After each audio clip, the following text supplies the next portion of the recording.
Welcome to GK shorts. আমি আজকে আবারও কিছু প্রশ্ন নিয়ে চলে এসেছি। তো জানতে চাইলে আপনারা দেখতে থাকুন। বিশ্বের বৃহত্তম বৌদ্ধ মন্দির কোথায় অবস্থিত?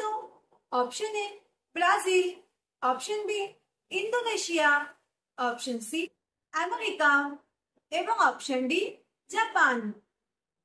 আমাদের পরের প্রশ্ন হলো, নীল বিদ্রোহ কত খ্রিস্টাব্দে হয়েছিল?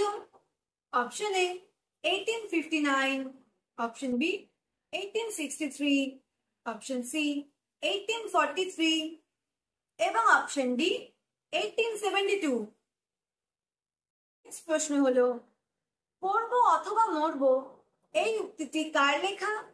Option A Mahatma Gandhi, option B Subhash Chandra Bose, option C Jawaharlal Nehru এবং অপশন ডি রবীন্দ্রনাথ টেগোর।